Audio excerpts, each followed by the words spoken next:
When critics discuss the history of beloved intellectual properties, they tend to fixate on milestones. These key moments are often framed in terms of the first instance of something, the first time that a particular character appears, the first time that a particular line is used, I got a bad feeling about this. the first time that a particular piece of continuity is referenced. It's a ship that made the Kessel run in less than 12 parsecs. Of course, curative fandom will then compile lists that chart the recurrence of these characters, lines, and pieces of continuity across the length and breadth of the series. This is a ship that made the Kessel run in 14 parsecs. 12! However, it's often just as important to look at the point where a particular aspect of a franchise ceases to be unique, where a particularly creative choice stops being a once-off occurrence. While the episodes and films that introduce key elements to a franchise are important, critics often overlook the importance of the installments that repeat and reiterate those same elements. After all, recurring elements only become essential to a franchise's identity through the act of repetition, when they cease to be something that a franchise can do, and instead become something that a franchise does on a regular basis. This explains why Return of the Jedi is such a formative and influential Star Wars film. The Empire Strikes Back was a bold and provocative sequel for its time. It challenged the expectations of a fan base. It pushed the boundaries of what Star Wars could be. It adopted a completely different structure, it split up the cast, it took the audience to entirely different worlds. It radically rewrote the franchise's continuity. The Empire Strikes Back pushed Star Wars outwards, in bold new directions. The modern Star Wars franchise has turned inwards, embracing nostalgia. The Force Awakens effectively mirrored the structure of the original Star Wars, while The Rise of Skywalker resurrected Emperor Palpatine for no reason whatsoever. Even The Mandalorian has spent more time on Tatooine than the original trilogy.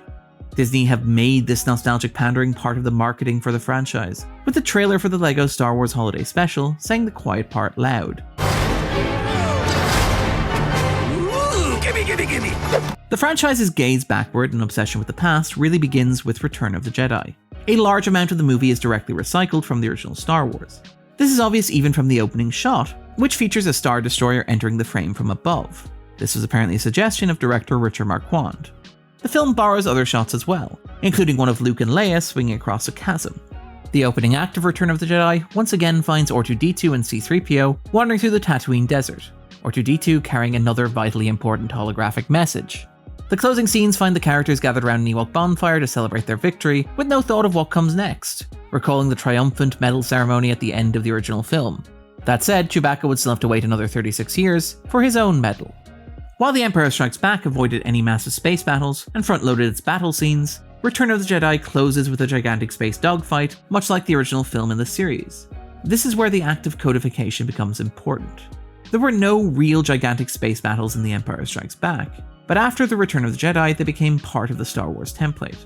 Almost every subsequent live-action film, with the notable exceptions of Revenge of the Sith and Solo, feature an epic third-act battle involving fighters and dogfights. Even the characters within the film seem aware of this repetition.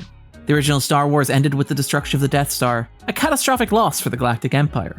In Return of the Jedi, the Emperor has commissioned another Death Star. There's no real indication why the second Death Star needed to be larger, beyond the idea of repetition escalation as an end of themselves. After all, the original Death Star could destroy planets. There's really only so far that you need to scale that ability upwards. More than that, the vital design flaw on the original Death Star was a shaft that was so large a torpedo could fly to the core. On the second Death Star, that flaw has been so enlarged that an entire fleet of rebel ships can fly to the core, detonate it, and escape before the Death Star explodes. Bigger is not always better. The second Death Star almost feels like a metaphor for what Return of the Jedi is doing, repeating the beats of the original Star Wars, just louder and more confidently. The Death Star becomes another part of the Star Wars template, evoked with Starkiller Base in The Force Awakens, and with the super weapons on the Star Destroyers in The Rise of Skywalker. Obviously, the Death Star is part of the iconography of the original Star Wars, but Return of the Jedi demonstrates it's readily reproducible. The internal logic of Return of the Jedi is best articulated as again, but bigger, and is itself best articulated by Jabba the Hutt. Except, not literally. Early in the film, it is established that Jabba the Hutt deals with his problems by feeding them to the Rancor, effectively throwing them into a pit with a monster. When Luke kills the Rancor, Jabba decides that the logical course of action is to deal with Luke and his allies by feeding them to the Sarlacc, effectively deciding to throw them into a deeper pit with a bigger monster. Jabba clearly subscribes to the Emperor Palpatine's school of problem solution. There's a certain cynicism to Return of the Jedi. Lucas vetoed the more ambiguous endings discussed with producer Gary Kurtz and screenwriter Lawrence Kasdan that would have seen Luke Skywalker either adopting the mantle of Vader for himself or wandering off like a lone gunfighter in the style of Clint Eastwood. Instead, Lucas pushed for the path of least resistance and of most profitability.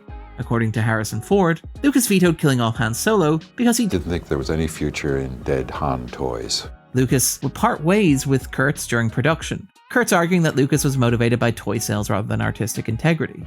More fundamentally, there was a palpable sense that Lucas just wanted the movie to be done. Return of the Jedi was produced while George Lucas was going through a divorce from his wife Marcia Lucas, who'd worked as an editor on all 3 films, and who contributed an incredible amount to their success. More than that, Lucas was creatively exhausted. It's been 10 years. 10 years since I started this, he told Rolling Stone in 1983. There are things I always wanted to do that I never really got a chance to do. Lucas was also perhaps scarred by the experience on The Empire Strikes Back. He'd taken out a massive loan to finance the film, and the film then ran way over budget and way over schedule. This perhaps inspired Lucas in setting a much tighter production schedule for Return of the Jedi, which was 6 weeks shorter than the schedule for The Empire Strikes Back. People who worked with Lucas on the film were very explicit. This was designed to prevent budget overruns by setting a firm limit on how long the film would be in production. These constraints may also have influenced the choice of Richard Marquand as director, given that Lucas had to hire somebody who existed outside the Directors Guild of America, following arguments over the opening credits for The Empire Strikes Back. But Marquand was a director who, in his own words, liked to keep it as simple as possible. He does not like moving cameras, he does not like complicated setups, he's not a big fan of complex and involved cinematography. As a result, Return of the Jedi looks like a more basic and straightforward film, a much less visually interesting and visually ambitious film than The Empire Strikes Back.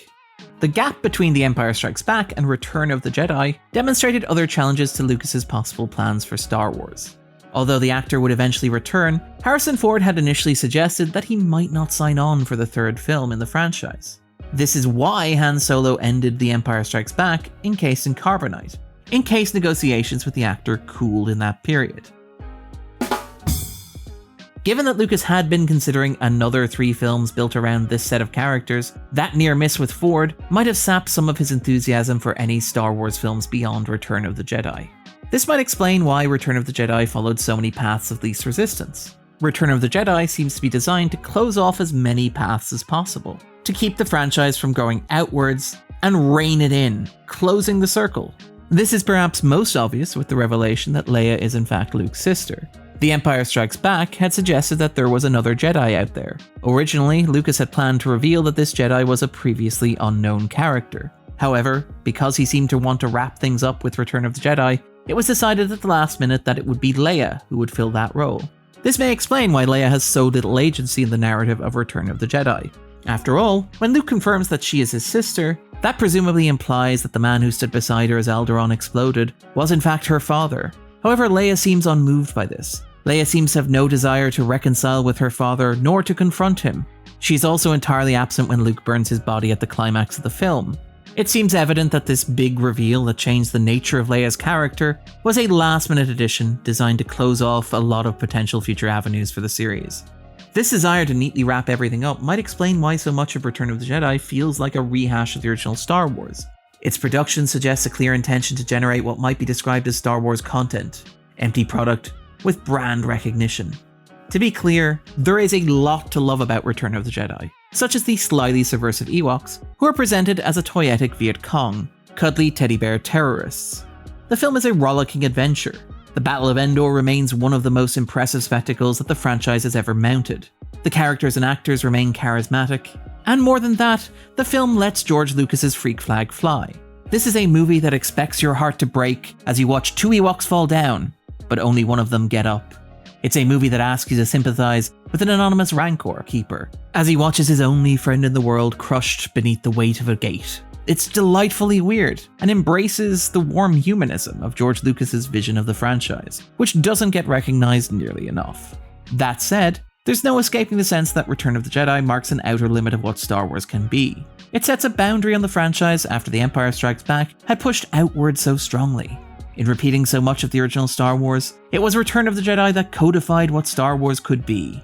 Deserts, droids, dogfights, and Death Stars.